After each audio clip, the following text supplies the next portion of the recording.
Alhamdulillah, wassalatu wassalamu ala rasulillah. Bon, je continue, Inch'Allah.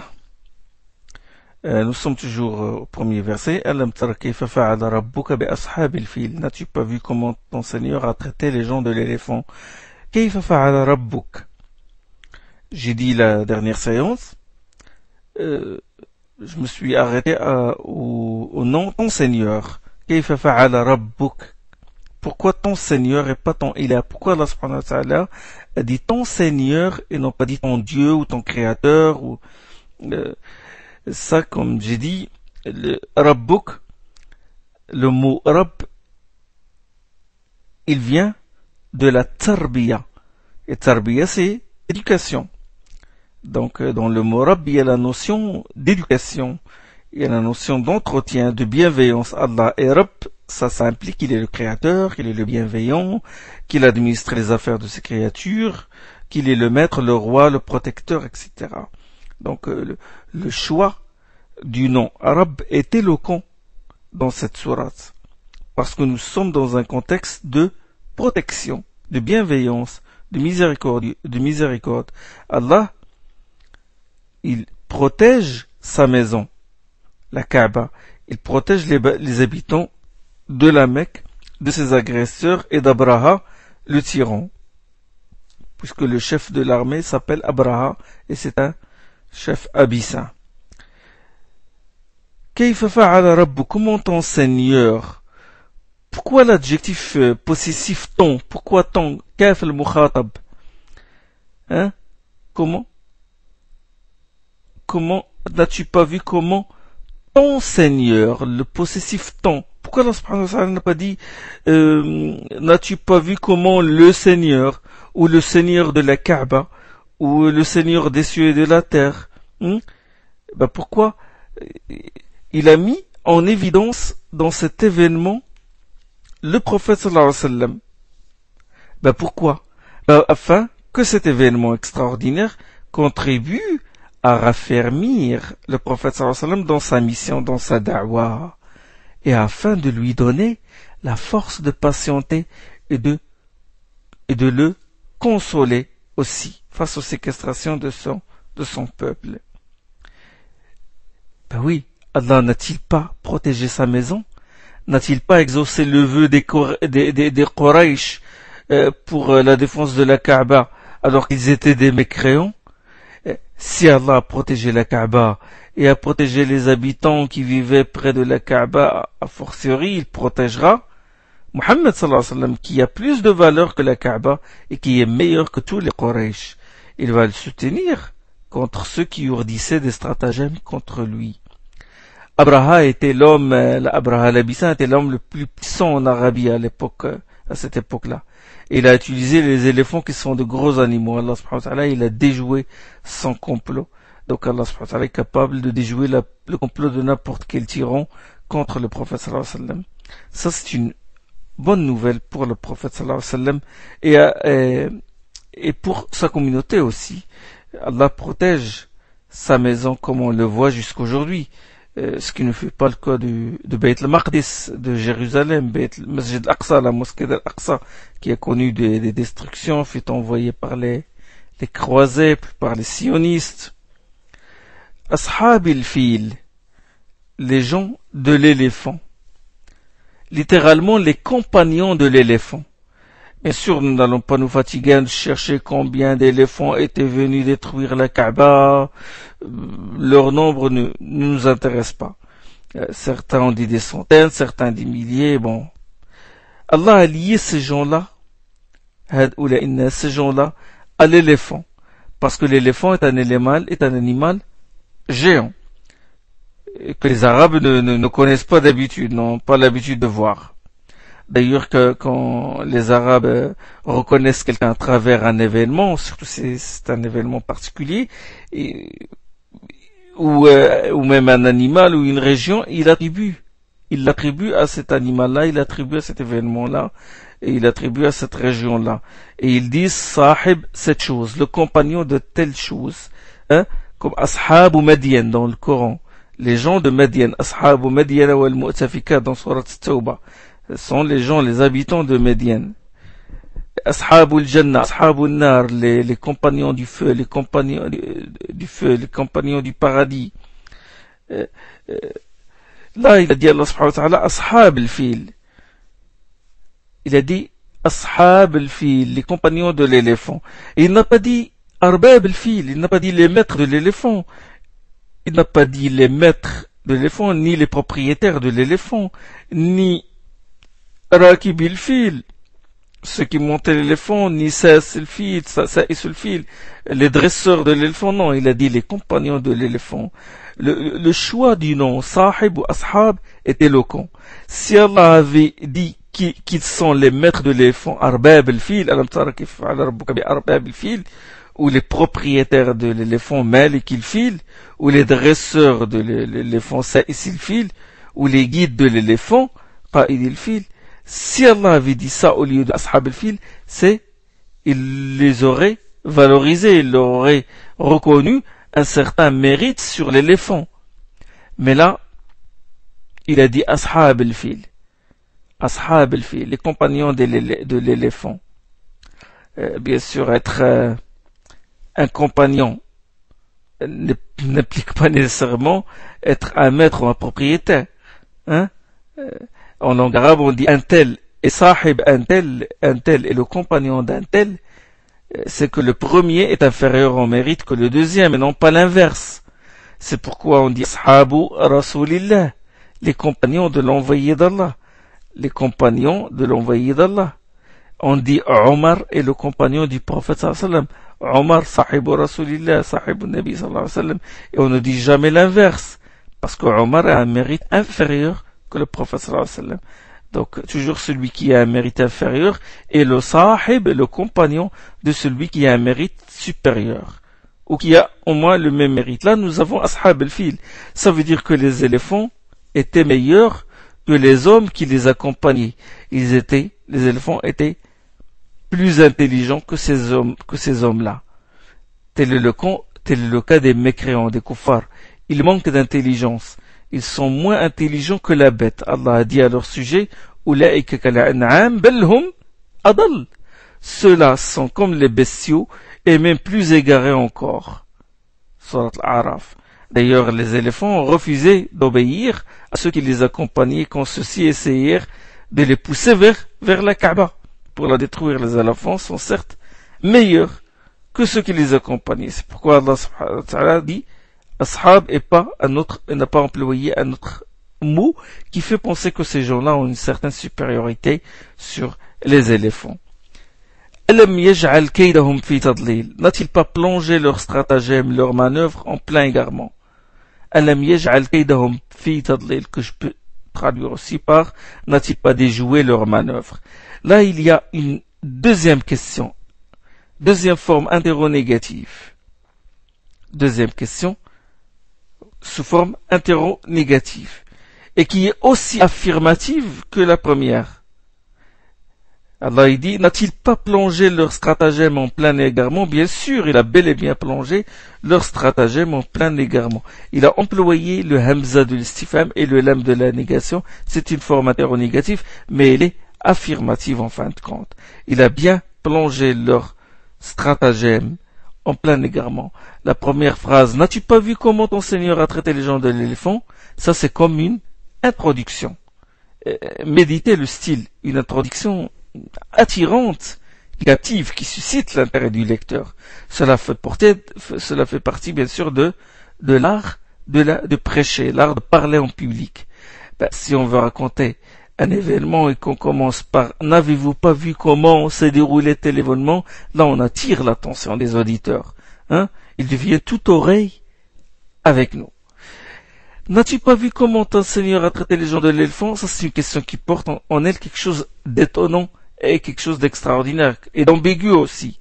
Ça, et attire aussi l'attention du lecteur qui cherche plus d'éclaircissement. Donc, la première question, c'est une introduction qui parle globalement d'un grand événement.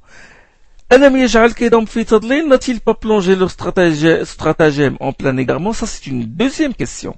Ce grand événement s'est terminé par la perte de ces gens-là. Donc, à partir de la première question, j'ai compris qu'il y a un événement extraordinaire. À partir de la deuxième question, j'ai compris qu'il s'est terminé par un désastre, une mauvaise fin. Mais les détails de l'événement, ça je ne les connais pas encore. Allah a employé la particule interrogative alam pour attirer l'attention sur ces deux faits, c'est-à-dire la venue des gens de l'éléphant et leur fin désastreuse. Mais quand il a parlé des détails, il n'a pas employé cette forme. Quand il a parlé des détails, la suite de la sourate, là il a fait un changement de style. Il a dit وَأَرْسَلَ عَلَيْهِمْ طَيْرًا أَبَابِيلَ. Il a envoyé sur eux ou contre eux des oiseaux. أَلَمْ يَجْعَلْ كَيْدَهُمْ فِي تَضْلِيلٍ. Le verbe employé dans ce verset, c'est le verbe ja'ala, qui comporte la notion, l'idée de changement, de transformation. C'est-à-dire qu'Allah a retourné leur stratagème contre eux. Ils avaient ourdi des stratagèmes contre la Kaaba et les habitants de la Kaaba, les habitants de la Mecque, et Allah a déjoué leurs manœuvres et a retourné le coup contre eux. Le premier verset, Alam tara kayfa fa'ala rabbuk, le style ici est au passé. Mais dans le deuxième verset, Alam yaj'al, le style est au présent.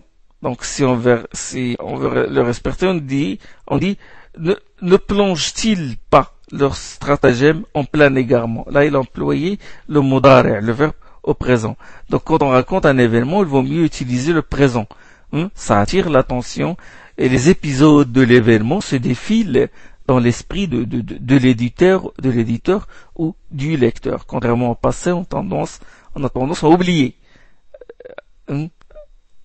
On a tendance à oublier l'événement. Le passé est utilisé pour raffirmer le passage d'un événement. Et le présent, c'est pour raviver les images de cet événement. C'est comme si cet événement se déroulait devant toi, maintenant. Ça relève de l'éloquence dans la qissa, dans la narration. Bien sûr, le style qui vient après, dans le verset suivant, c'est le passé. Il a envoyé contre eux des oiseaux en groupes séparés. Il a envoyé là, Allah a employé le verbe au passé. Contrairement au verset qui précède où il a employé le verbe au présent, alam yaj'al kaydahum fi tadlil. La sourate a déjà, c'est-à-dire là, la sourate a déjà placé dans le cours des événements. Le fait que le reste soit au passé, ça ne change rien. Mais la sourate, ça y est, déjà. Mais quand on raconte un événement, il vaut mieux utiliser le présent. Alam yaj'al kaydahum fi tadlil. Allah a parlé de kayd. Kayd, c'est quoi le kayd que nous avons traduit par stratagème? Kayd, kayd, c'est le fait de préparer en secret un plan pour faire mal à quelqu'un, pour nuire. C'est ça le kayd. Ça a à peu près le sens de complot. Quelqu'un peut dire, bon, écoute, moi je ne vois rien de secret dans cette histoire. Abraha avait clairement déclaré la guerre contre la Mecque.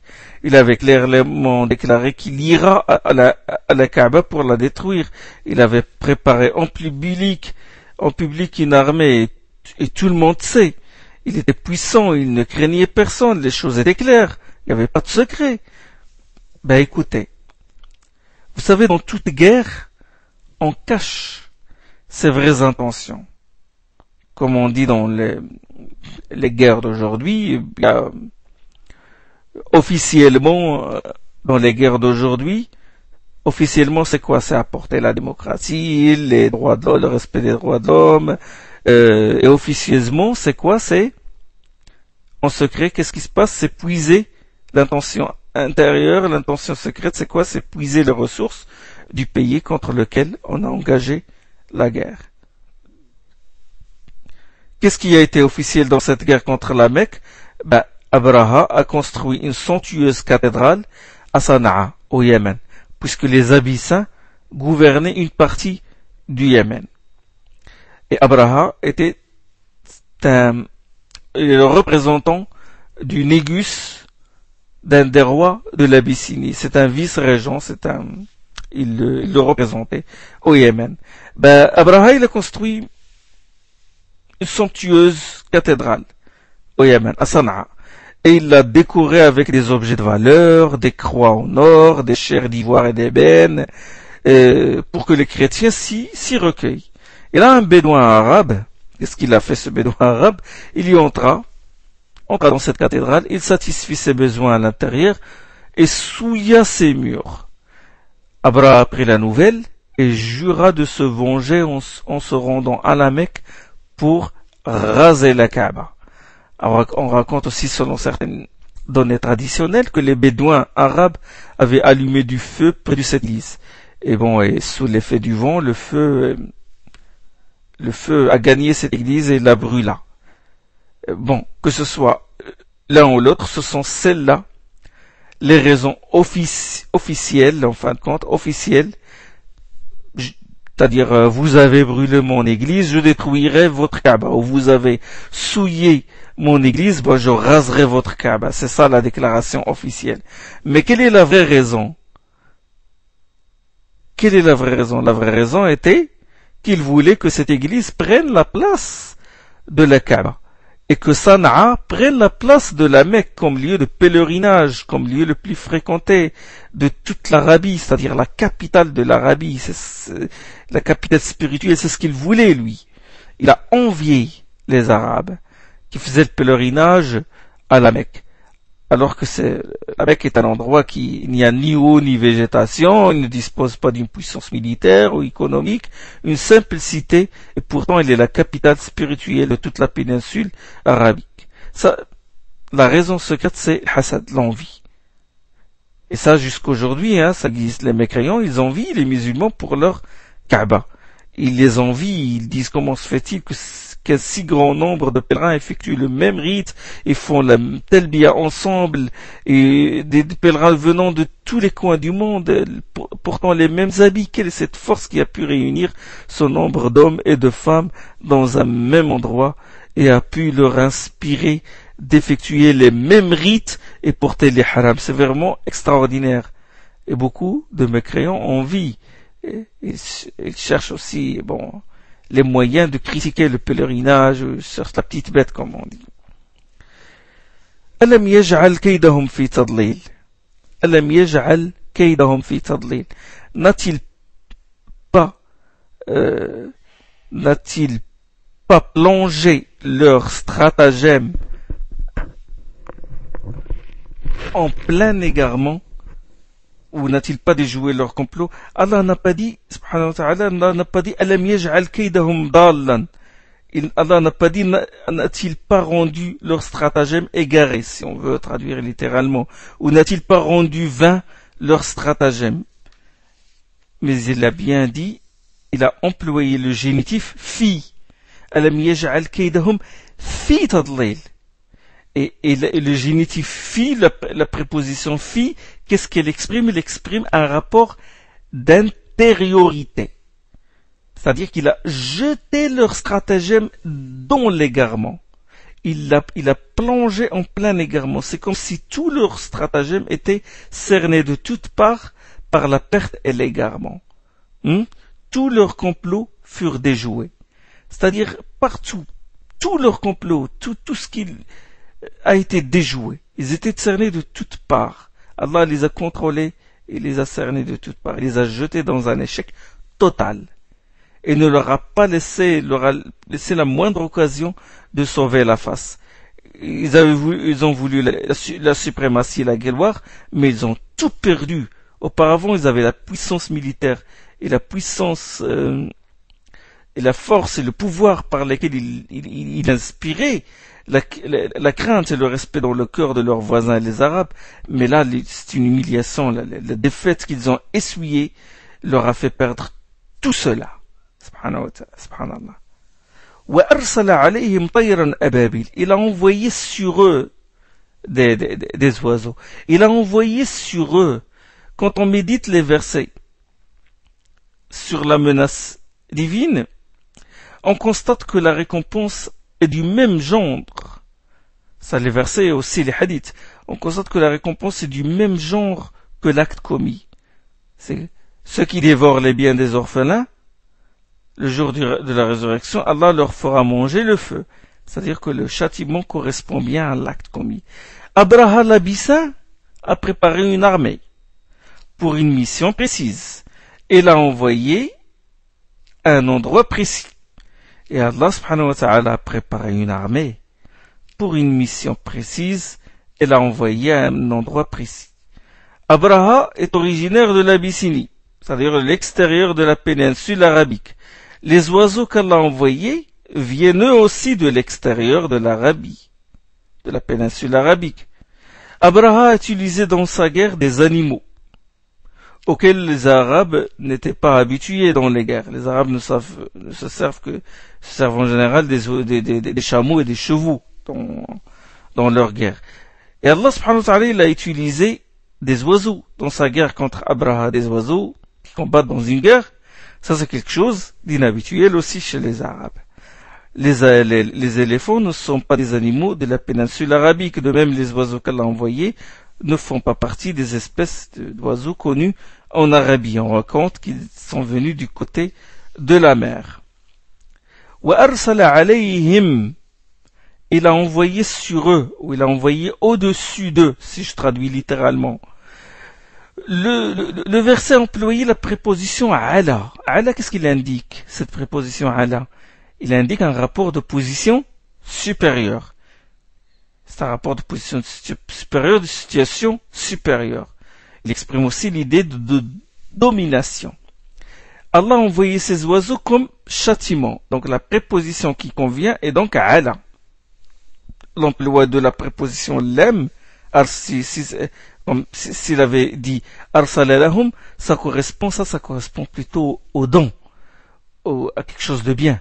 Ça l'avait dit wa arsala lahum, on comprendra pas qu'il les a envoyés pour les châtier. De même, la préposition ala indique que les oiseaux ont été envoyés d'en haut, ce qui est évident. Les oiseaux volaient dans le ciel. Et d'ailleurs, c'est ce qui fait la force des oiseaux. C'est le vol. La force des avions de chasse, c'est qu'ils viennent d'en haut. C'est le vol qui fait leur force. Alayhim, wa asala alayhim. Il y a la préposition ala et le pronom personnel pluriel hum. Ce pronom hum s'appelle en arabe damirul uqala. C'est un pronom qui désigne les gens dotés de raison.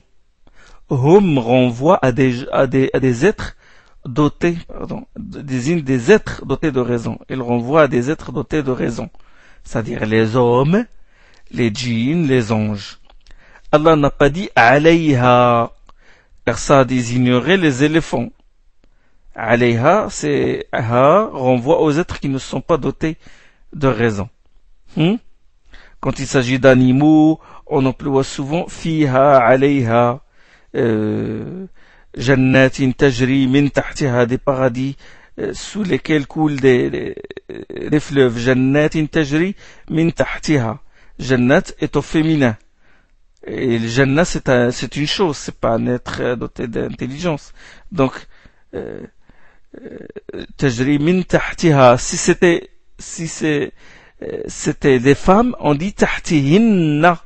Donc, hum et hunna renvoient aux êtres dotés de raison. Le pronom hum renvoie aux hommes, aux gens, c'est-à-dire à ceux qui accompagnaient l'éléphant. Des oiseaux. Pourquoi les oiseaux? Les exégètes, les exégètes discutent sur cette question. Certains exégètes ont regardé la taille des oiseaux. Ils ont regardé la taille des oiseaux face à la taille des éléphants. Et face aussi à la puissante armée d'Abraha. Ils ont dit qu'Allah a envoyé contre cette armée et ces éléphants des petits oiseaux pour les humilier, c'est-à-dire qu'ils ne méritent pas plus que cela. Ces exégètes ont regardé les oiseaux comme des êtres faibles. D'autres exégètes disent non. Ils disent les oiseaux sont des soldats d'Allah qui sont puissants. Dans ce genre de choses, ils ont dit, ce n'est pas la taille qui compte, mais l'effet. L'oiseau est l'une des créatures les plus fortes. Sa force réside bien sûr dans son vol. Le fait qu'il puisse voler lui donne une vue parfaite de sa cible et de sa proie. Et son attaque d'en haut est redoutable. Il a l'avantage de la hauteur. Et ces exégètes ont dit qu'Allah a vanté cet événement et a parlé de son caractère extraordinaire. Si ce qu'Allah a fait est extraordinaire, donc l'armée utilisée doit être aussi extraordinaire. Et ce qui appuie cela, c'est dans la sourate la fourmi, Sulayman alayhi salam, il a rassemblé son armée, comme a dit Allah subhanahu wa ta'ala dans Surat An-Naml, il dit وَحُشِرَ لِسُلَيْمَانَ جُنُودُهُ مِنَ الْجِنِّ وَالْإِنسِ وَالطَّيْرِ فَهُمْ يُوزَعُونَ. Surat An-Naml. Les armées de Sulayman, composées de djinns, d'hommes et d'oiseaux, furent rassemblées et maintenues en ordre devant lui. Qu'est-ce que Sulayman a fait par la suite? Il inspecta les oiseaux. وَتَفَقَّدَ الطَّيْرَ, dit Allah subhanahu wa ta'ala dans Surat An-Naml. Il a dit, il observa, il inspecta les oiseaux. Le fait qu'il observe les oiseaux, en particulier, et pas les djinns ou les hommes, prouve que c'est une armée importante. Quand le chef, quand le général, l'amiral, quand le chef de la guerre, de l'armée, inspecte une troupe spéciale, c'est qu'il leur donne de l'importance. Là, Sulayman, il a regardé parmi les oiseaux. Ce qui fait qu'il donne de l'importance à cette armée-là. D'ailleurs, qu'il a informé au sujet de la reine de Saba Balqis, c'est bien entendu la huppe, qui est un oiseau, et qui a transmis à celle-ci la lettre de Sulayman, c'est la huppe, c'est un oiseau. C'est la huppe qui a fait bouger toute cette affaire-là. D'ailleurs, ce qui fait la force du Néerlandais aujourd'hui, c'est sa force aérienne. Lors d'une guerre, la première chose qu'on fait, c'est la destruction des aéroports, des pistes aériennes. Ababil, Tayran Ababil. Ababil, s'agit-il d'oiseaux en groupes séparés ou par vagues successives ou de groupes venant chacun d'une direction différente? Tous ces sens peuvent être corrects, c'est-à-dire tous ces sens convergent vers ce terme-là, c'est-à-dire que ce terme peut avoir tous ces sens-là. On peut dire que ces soldats, les oiseaux, opèrent différentes manœuvres. Et c'est ce qui se passe aujourd'hui avec les avions d'assaut. Ils opèrent en groupe pour perturber l'ennemi au sol. On peut dire que ces oiseaux ont créé des perturbations dans les troupes au sol, au point que les éléphants ont piétiné les soldats ou piétiné les gens qui les accompagnaient. Tarmihim bihijaratin min sijil. Des oiseaux en groupe séparé qui leur lancent des pierres en sigil. Subhanallah, des oiseaux qui lancent des pierres. Et puisque ce lancement, ou ce bombardement, entre parenthèses, si on veut utiliser le langage technique aujourd'hui, puisque ce lancement est quelque chose d'extraordinaire, Allah il a employé tarmihim, le verbe au présent, le verbe mudari'. Il n'a pas dit ramathum, qui leur ont lancé, mais il a dit qu'il leur lance. Mais qui leur lance des pierres, Le mudari' ou le présent, il exprime la continuité de l'événement, afin que cette image soit présente et défile sous les yeux du lecteur. Remarquez avec moi, quand il a parlé de l'envoi, de l'irsal, il a employé le mode au passé. Il a dit wa arsala alayhim, il a envoyé. Il n'a pas dit il envoie, il a envoyé. Il a envoyé sur eux. Parce que l'envoi est quelque chose de connu. Mais le lancement des pierres par des oiseaux et le fait que ces pierres tuent, c'est quelque chose d'inhabituel. D'où le mode présent. Qui leur lance? Ces oiseaux savent ce qu'ils font. Ils tiennent des pierres et les lancent contre une cible qu'ils connaissent. Tarmihim, hum, tarmihim, tarmi le verbe et hum le pronom hum. Hum renvoie aux soldats. Selon certaines données traditionnelles, ces pierres pénètrent par la tête de ces soldats et sortent de leur derrière. Qui leur lance? Tarmihim bihijaratin min sijil. Sijil. Sijil peut être un des noms de l'enfer. Ça peut être un des noms de l'enfer, Sijin. Parce que Sijin, c'est un des noms de l'enfer. Sijin avec N, c'est un des noms de l'enfer. Donc Sijil peut être un des noms de l'enfer, c'est-à-dire des pierres de l'enfer. Sijil peut signifier aussi la terre cuite. De toute façon, ce sont des pierres particulières. Allah a décrété qu'elles soient petites entre la graine de lentilles et le pois chiche. D'habitude, ce genre de pierre ne tue pas, n'est-ce pas? Le fait qu'elle soit en terre ne tue pas. Et même si elles tombent d'en haut sur quelqu'un, ils ne vont pas le tuer. Mais il faut savoir que ces pierres ne sont qu'une cause. Celui qui crée l'effet et qui donne cette force, c'est Allah subhanahu wa ta'ala. Celui qui crée les faits dans ces pierres-là, qui leur donne cette force, c'est Allah subhanahu wa ta'ala. Cela nous ramène à une question fondamentale, c'est que l'ordre entier appartient à Allah. Il faut reconnaître que tout le mérite est à Allah et que nous ne pouvons rien faire sans l'aide d'Allah. C'est Allah qui a créé les effets, les causes et leurs effets. La question de l'indigence à l'égard d'Allah est très importante pour notre foi. Rappelons-nous la bataille de Badr, 300 éminents compagnons, pas un seul hypocrite parmi eux. Alors, à la tête de l'armée, il y avait le prophète sallallahu alayhi wa sallam, le meilleur être humain sur terre. Ils ont préparé un plan de guerre, se sont concertés, et lors de la bataille, Allah subhanahu wa ta'ala les a soutenus par les anges.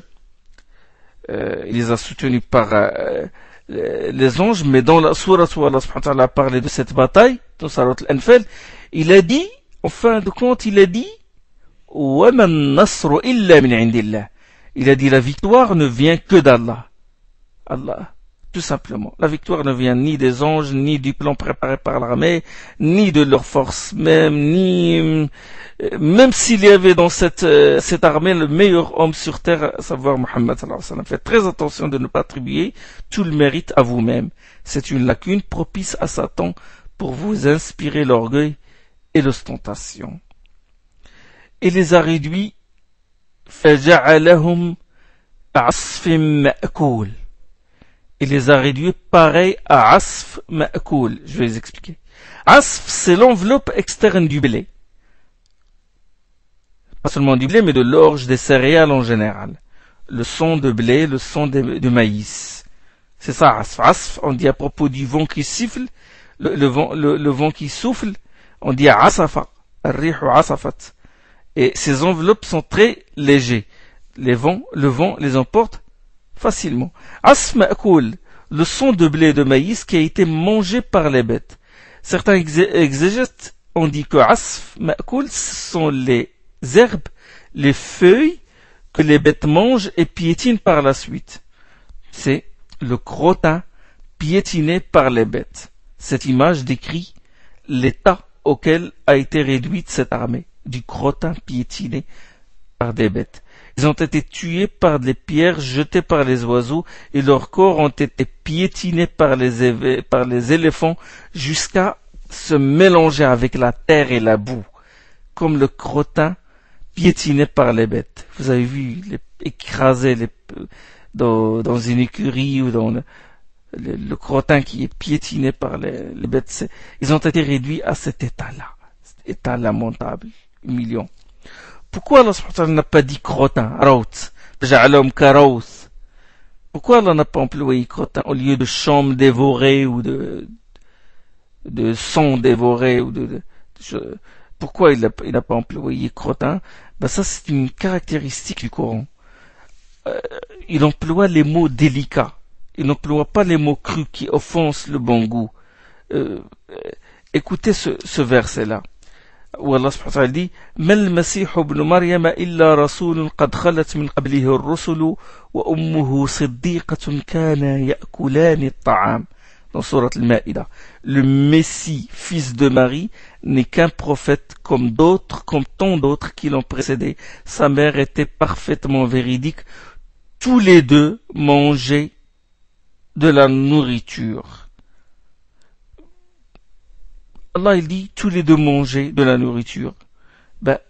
Comme dans ce verset asf ma'koul, c'est pas de la chambre mâchée ou des herbes mâchées ou de la paille mâchée, mais c'est du crottin.